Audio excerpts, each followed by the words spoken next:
The air was thick with tension the moment Clint Eastwood walked onto the Jimmy Kimmel Live stage. Known for his calm demeanor and no-nonsense attitude, Eastwood wasn't in the mood for playful jabs or sarcasm. Jimmy, however, seemed to be in his usual late-night groove, throwing light digs that didn't sit well with the legendary actor. The audience laughed, unaware that Clint's silence wasn't just part of the act. It was a storm brewing behind those steely eyes. Kimmel chuckled, tossing another joke, this time referencing Eastwood's age and political views. That's when Clint leaned forward, voice low but sharp, saying, "You've had your fun, son. Now let's try respect." Jimmy laughed nervously, not sure whether Clint was being serious or playing along. But Eastwood didn't crack a smile. The tension became palpable. Clint continued, "I came here for a conversation, not a circus act." The audience quieted. Jimmy tried to recover,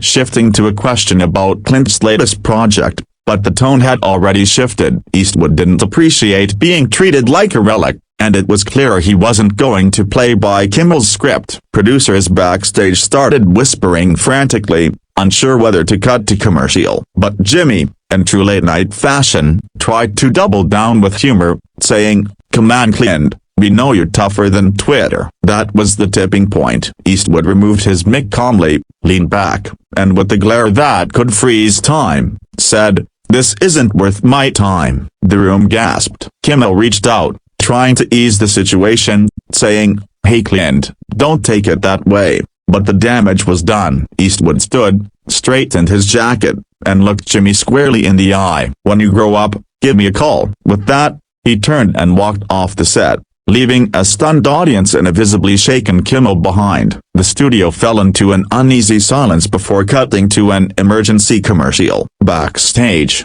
crew members rushed to follow Eastwood, but he didn't stop. He exited the building without saying another word. Social media erupted within minutes. Clips of the walk-off spread like wildfire, with hashtags like #EastwoodWalks and #KimmelClash trending worldwide. Some viewers applauded Clint for standing up for himself, while others criticized both men for letting egos get in the way of a respectful dialogue. Meanwhile, Jimmy's team worked overtime to control the narrative, releasing a carefully worded statement saying the segment had been misunderstood and that the moment was unscripted but respectful.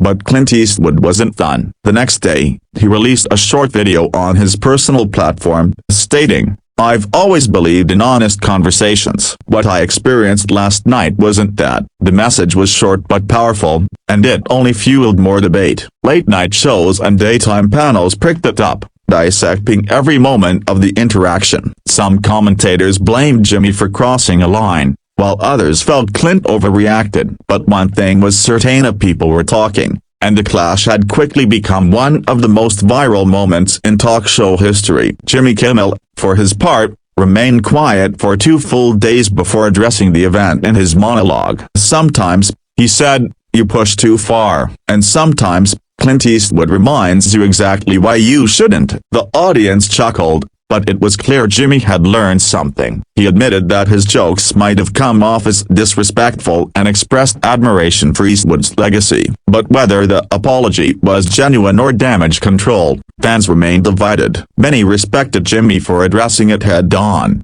while others felt the apology came too late to undo the disrespect. Meanwhile, Hollywood insiders began speculating whether Eastwood would ever do a late-night appearance again. Friends close to him said he felt betrayed, and not just by the jokes, but by the atmosphere. "Clint believes in mutual respect," said one longtime associate. "He wasn't there to be ridiculed." The clash reignited conversations about the tone of modern media, especially how it treats older icons and politically independent voices. While Clint wasn't known for being overly sensitive, he also wasn't known for tolerating foolishness. For him, the show had crossed a line, and walking off was the only dignified response. Public opinion polls started popping up, asking whether Eastwood overreacted or whether Kimmel went too far. The split was nearly even. Generations clashed in the comment sections. The young fans defended Kimmel's comedy style, while longtime Eastwood admirers applauded his composure. Even some fellow celebrities chimed in. Actor Jon Voight called Clint's actions a reminder of true character, while comedian Sarah Silverman tweeted,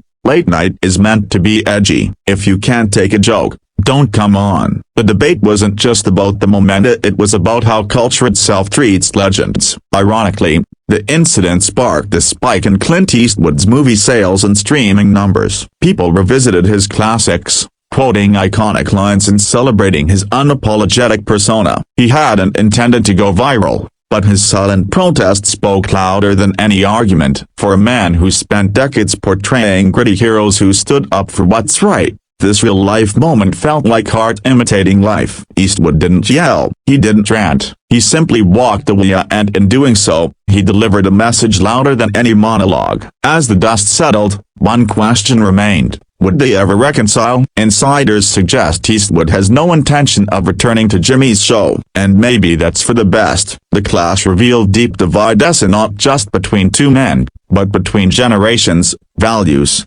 and expectations. In a media landscape dominated by shock and clicks, Clint Eastwood's quiet stand became a defining moment. It reminded people that not every moment needs to be punchline. Sometimes, it just needs to be real.